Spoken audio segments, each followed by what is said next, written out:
Shalom, salam sejahtera bagi kita semua. Pada video kali ini, saya akan merefleksikan satu tema tentang pergaulan. Yang benar sebagai orang Kristen, sebagai bentuk sikap kita, takut akan Tuhan.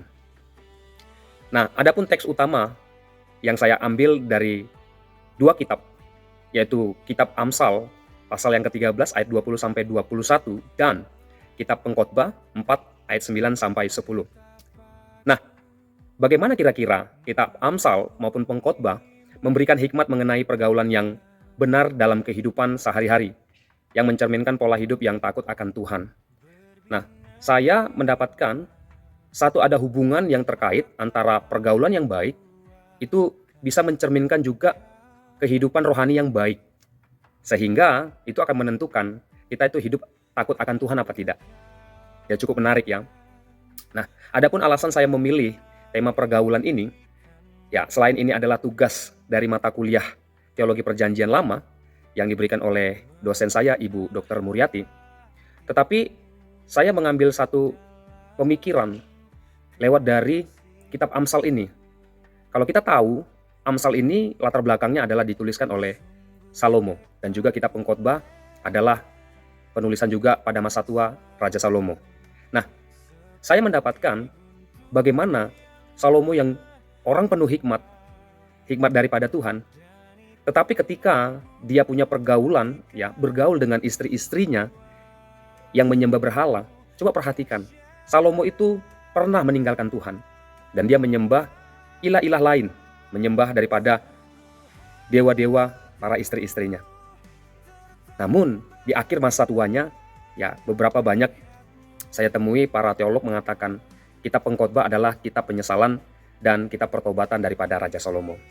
Nah, jadi saya melihat lewat dari penulisan dari kitab Amsal dan Pengkhotbah, ini adalah dua kitab yang saya rasa perlu dipelajari, punya hikmat bagaimana kita itu hidup memiliki pergaulan yang baik yang mengarahkan kita untuk hidup takut akan Tuhan.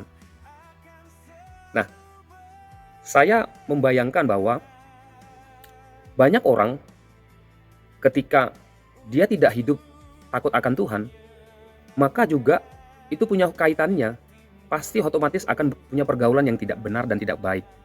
Jadi pandangan saya, memiliki pergaulan itu sangat punya kaitan yang erat dengan kehidupan kita kepada Tuhan. Lalu lewat daripada kisah Salomo ini, timbul satu pertanyaan buat saya pribadi, refleksi pribadi. Apakah selama ini saya juga adalah hidup yang punya pergaulan yang erat dengan Tuhan? Dan apakah saya selama ini punya yang namanya hidup takut akan Tuhan? Seperti yang saya katakan tadi, saya mengangkat satu tema tentang pergaulan. Bagaimana perspektif dari kitab Amsal dan mencoba mencari kesamaan dan penjabaran yang lebih dalam dari kitab Pengkhotbah, banyak saya dapatkan, saya temukan hikmat daripada Salomo ini sangat tegas menekankan bahwasannya pergaulan itu tuh sangat mempunyai peran yang penting untuk mengarahkan kehidupan rohani seseorang. Nah, bahkan ketika kita itu punya pergaulan yang baik dan kita itu memilih pergaulan dengan orang-orang yang bijak, maka jalan kita pun juga akan menjadi bijak. Seperti yang saya baca dalam teks Alkitab di kitab Amsal pasal yang ke-13 ayat 20 dan 21. Firman Tuhan berkata, siapa bergaul dengan orang bijak menjadi bijak, tetapi siapa berteman dengan orang bebal menjadi malang. Jadi Salomo menuliskan bahwasannya kalau pergaulan itu bergaul dengan orang bijak, sudah pasti kalau kita berteman dengan orang yang bijak, maka kita juga akan jadi bijak. Malah sebaliknya, kalau kita berteman dengan orang bebal, itu menjadi malang. Salomo menegaskan dan dia menuliskan bahwasannya hidup bergaul dengan orang bijak itu sangat punya peranan penting untuk menentukan karakter seseorang. Makanya kalau kita bergaul dengan orang bijak, maka kita bisa mengeluarkan keputusan-keputusan yang bijak. Tetapi kalau misalkan kita bergaul dengan orang bebal di sini adalah orang yang susah dibilangin, susah dikatakan, susah dinasihatin. Maka kalau sering bergaul dengan orang yang bebal, sudah pasti kehidupan kita, kerohanian kita itu akan jatuh akan hancur, dan endingnya kita akan mempunyai kehidupan yang sangat malang, sangat rugi sekali. Maka dijelaskan di kitab Amsal ke-13 ini sampai 20 dan 21.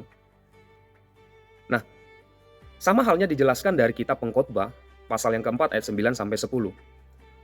Firman Tuhan berkata begini, "Berdua lebih baik daripada seorang diri, karena mereka menerima upah yang baik dalam jerih payah mereka."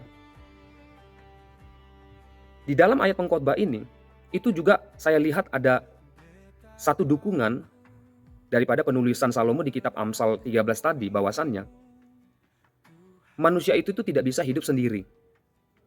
Makanya, kalau misalkan orang bebal, orang yang tidak bisa dinasihatin, tentunya tidak akan punya teman. Oleh sebab itu, ciri-ciri orang bebal pasti akan dijauhi oleh orang lain. Karena kenapa? Ya, pasti akan merugikan. Saya pribadi, saya memikirkan juga hal yang sama seperti itu. Ketika punya pergaulan berteman dengan orang yang bebal, yang keras kepala, yang tidak bisa dibilangin, otomatis kita akan tidak nyaman dengan orang seperti itu. Itu ciri-ciri orang yang egois, memenang sendiri seperti itu. Tentunya juga saya tidak akan mau berteman, dan pasti orang itu, orang yang bebal, tidak akan punya teman. Makanya Pengkhotbah ini saya ambil sebagai pendukung bahwasannya berdua lebih baik daripada seorang diri. Karena mereka menerima upah yang baik dalam jerih payah mereka. Ketika seseorang punya pergaulan, maka ketika merasa ada kesulitan, maka teman yang satu itu bisa menopang. Otomatis kalau orang itu tadi ya punya pergaulan yang baik, punya karakter yang baik, punya kehidupan yang bijak, orang itu adalah orang bijak, maka pasti orang akan senang dekat dengan orang itu. Dan ini adalah salah satu keuntungan kalau kita berteman dengan orang bijak. Tetapi kalau misalkan berteman dengan orang bebal, otomatis kehidupan kita akan seperti kita Amsal tadi berkata, kita akan mendapatkan satu kemalangan. Lalu dijelaskan di ayat yang ke-10 dalam kitab Pengkhotbah 4 tadi, karena kalau mereka jatuh, yang seorang mengangkat temannya, tetapi why orang yang jatuh yang tidak mempunyai orang lain untuk mengangkatnya.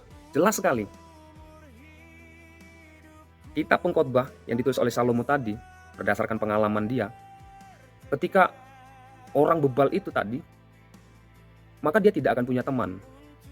Karena kenapa? Mendatangkan kemalangan. Tetapi kalau orang yang bijak, maka akan punya pergaulan yang baik. Dan di dalam kitab Pengkhotbah pasal yang keempat ayat 10 ini tadi, ketika terjatuh, maka yang seorang mengangkat temannya. Jadi ketika kita punya pergaulan dengan orang yang bijak, ketika kita mengalami satu permasalahan, ketika kita jatuh, maka ada teman yang akan menolong kita. Yang terakhir dalam video ini, saya mau katakan pergaulan yang baik akan membawa kepada kehidupan yang benar dan bertumbuh kerohaniannya. Dalam perspektif Amsal dan Pengkhotbah, permulaan hikmat adalah takut akan Tuhan. Sudah pasti apabila hidup dengan takut akan Tuhan, memberikan hikmat dalam memilih pergaulan yang baik dan buruk. Dan sebaliknya, kalau kita salah bergaul, itu justru menentukan hidup kita itu menjauh daripada Tuhan. Nah, saya sering merenungkan betapa bersyukur ya, selama ini mungkin kehidupan saya hidup dalam komunitas rohani yang cukup membangun, dan komunitas yang mencerminkan hidup bergaul dan takut akan Tuhan secara baik dan benar. Nah, bagaimana tidak? Kini saya bisa merefleksikan bagaimana Tuhan panggil sampai sejauh ini dalam pelayanan, karena ada satu pergaulan yang baik dan ada komunitas rohani yang membangun. Saya percaya itu semua bukan sesuatu hal yang kebetulan, tetapi saya merenungkan, sampai sejauh ini ternyata semua adalah peranan daripada Tuhan. Oleh sebab itu, saya menyimpulkan bahwa pergaulan itu bisa menentukan kehidupan seseorang, kerohaniannya itu benar atau tidak. Apakah orang itu takut akan Tuhan atau tidak. Oleh sebab itu, seperti firman Tuhan berkata, kebiasaan yang buruk akan merusak, pergaulan yang buruk akan merusak kebiasaan yang baik. Oleh sebab itu, refleksi ini membawa kita kepada tanggung jawab praktis. Gereja dipanggil untuk menjadi komunitas yang mempraktikkan firman, yang memperbarui. Itu berarti yang pertama, mengajarkan kepada jemaat agar memilih pergaulan yang mengarahkan mereka hidup takut akan Tuhan. Yang kedua, membangun komunitas rohani yang empatik, sehingga banyak orang-orang yang akan bergabung dan bukan menekan mereka dengan spiritualisasi yang murahan. Lalu yang ketiga, menghidupi kasih Kristus dengan merangkul sesama dan bukan membiarkan teman seiman berjalan sendiri. Demikian video refleksi pembelajaran dari kitab Amsal dan Pengkhotbah kali ini. Tuhan Yesus memberkati.